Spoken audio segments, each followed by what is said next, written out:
So welcome to the second part. इसमें हमारे पास symptoms जो थे वो कैसे थे। सिम्टम्स जो होते हैं वो हमारे पास दो तरह के होते हैं, डायरेक्ट सिम्टम्स और इनडायरेक्ट सिम्टम्स। डायरेक्ट सिम्टम जो कि डायरेक्टली जो होंगे आपके प्रोलैप्स से रिलेटेड होंगे, जो कि विजाइना यानी कि जो जिनाइटल प्रोलैप्स के होंगे, और एक होंगे इनडायरेक्ट सिम्टम्स। इनडायरेक्ट सिम्टम्स में हमारे पास कौन से होंगे, जो हमारे ये रेक्टोसील हो रहा है या ये यूरिथ्रोसील हो रहा है, तो ये उसके सिम्टम्स होंगे। सो डायरेक्ट सिम्टम्स में हमारे पास कौन कौन से आते हैं, lower back pain, pressure, heaviness, bulging feel आपको होगा कि कुछ बल्ज आउट हो रहा है। ठीक है, ये हो गए डायरेक्ट सिम्टम्स। अब आते हैं इनडायरेक्ट सिम्टम। इनडायरेक्ट में क्या होगा कि रेक्टम अगर डैमेज होगा तो रेक्टोसील के सिम्टम में क्या आएगा, यूरिनरी इनकॉन्टिनेंस। रेक्टम और ब्लैडर और यूरेथ्रा अगर डैमेज होगा तो क्या होगा, यूरिनरी इनकॉन्टिनेंस। सही, यूरिनरी ट्रैक्ट इन्फेक्शन के चांसेस बढ़ जाएंगे।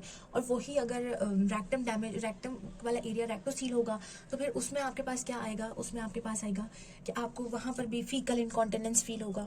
सही, आपको फीकल इनकॉन्टिनेंस के अलावा यू विल फील के फीलिंग ऑफ अनएम्प्टी, कि आप फील ही नहीं कर पाए। फीकल मटीरियल एक्सपेल आउट करने के बावजूद भी आपको फील नहीं हो रहा कि वो जो आपने देयर इज समथिंग भाई अभी भी फील हो रहा है। उसके अलावा उसके लिए जो लोग बताते हैं, जो वुमेन बताती हैं, होती है डिजिटेशन की जाती है कि through a finger they excrete it out ना, तो उसको हम कहते हैं डिजिटेशन।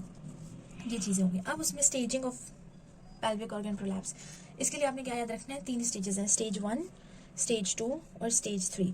सही, स्टेज 1 में क्या होगा कि जो सर्विक्स होगा वो हाफ वे जाएगा to vagina, half way to vagina या हाफ वे टू हेमैन। ठीक है, स्टेज 2 में क्या होगा कि सर्विक्स रीचेस हेमैन, वो हेमैन तक पहुंच जाएगा। सही, और स्टेज 3 में क्या होगा, सर्विक्स रीचेस आउटसाइड द हेमैन, सही। और इस स्टेज को हम कहते हैं प्रोसिडेंशिया। ये चीज़ जब बिल्कुल बाहर आ गई है तो that will lead to procidentia. Investigations अगर डायरेक्ट सिम्टम्स आ रहे हैं तो इन्वेस्टिगेशंस विल बी नथिंग। बस आपने क्या करना है, जस्ट आपने हिस्ट्री और एग्जामिनेशन की बेस पर आपने डायग्नोज कर देना है if there is a direct symptom. ठीक है, और इफ इनडायरेक्ट सिम्टम तो आपने क्या करना है, you will go for endoanal ultrasound, ताकि आप स्फिंक्टर्स को रूल आउट कर सकें। कोई मास है तो उसके लिए आप रूल आउट कर सकें। ठीक, अब इसमें ट्रीटमेंट हमारे पास, ट्रीटमेंट इसका बहुत इंपॉर्टेंट है, बहुत अच्छा सा ट्रीटमेंट याद होना चाहिए, जिसमें हमारे पास क्या है, एक हमारे पास होगा कंजर्वेटिव ट्रीटमेंट। ठीक है, इस जैसे हमने हर जगह पढ़ा कंजर्वेटिव मेडिकल सर्जिकल, इसमें कंजर्वेटिव और सर्जिकल ट्रीटमेंट होता है। कंजर्वेटिव ट्रीटमेंट में हमारे पास क्या आती है, 2 चीज़ें होती हैं। या तो जो है आपने उनको फीमेल को प्रिस्क्राइब करना है पेल्विक फ्लोर एक्सरसाइजेस, जिसको हम कीगल एक्सरसाइजेस भी कहते हैं। क्या कहते हैं, कीगल एक्सरसाइजेस, जो कि पेल्विक फ्लोर के मसल्स को स्ट्रॉन्ग कर रही है। ठीक है, पर इसमें इतना ज़्यादा इफेक्टिवनेस नहीं देखा गया। But the next is conservative treatment में पैसरीज जो कि इंट्रावेजाइनल होती हैं, इंट्रावेजाइनल पैसरीज क्या होती हैं, दीज आर द इंट्रावेजाइनल डिवाइसेस जो कि सर्विक्स और वेजाइना के लेवल पर डाल दी जाती हैं, जिसकी वजह से प्रोलैप्स नहीं होता। ठीक, अब पैसरीज जो होती है वो हमारे पास राउंड होती हैं, डोनट होती हैं, टाइप्स होती है, बहुत डिफरेंट टाइप्स की होती हैं। उसमें राउंड भी होती है, डोनट टाइप्स भी होती हैं। सो ये एक अच्छा ऑप्शन है। सही, अब जो राउंड पैसरीज होती है ना, ये उनके लिए होती हैं those who want to conceive. ठीक, उसमें कोई कॉन्ट्रासेप्शन टाइप की कोई चीज़ प्रोवाइड नहीं करता। फिर आ जाता है हमारे पास सर्जिकल ट्रीटमेंट। अब हमारे पास आ गया है सर्जिकल ट्रीटमेंट। सो सर्जिकल ट्रीटमेंट के लिए हमारे पास क्या है, 2 चीज़ें हैं। एक हमारे पास जो होगा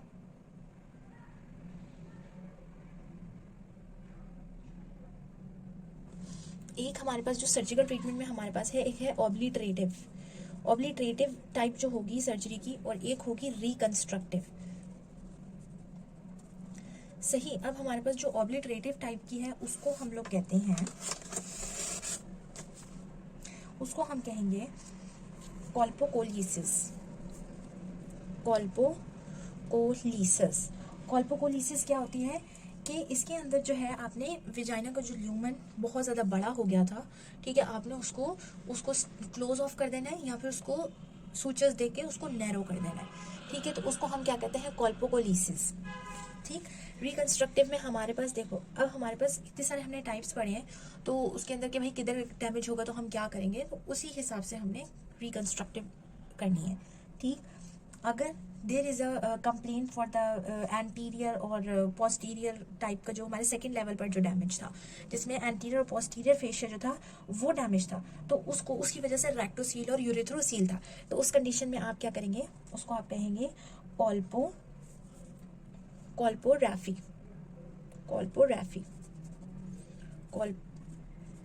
कॉल्पोरैफी कॉल्पोरैफी में क्या होगा कि आप जो आपका जो कंटेंट जो डिफेक्टिव हो रहा था, जो एंटीरियर और पोस्टीरियर फेशिया डिफेक्टिव हो रहा था, उसकी रीइंफोर्समेंट करेंगे।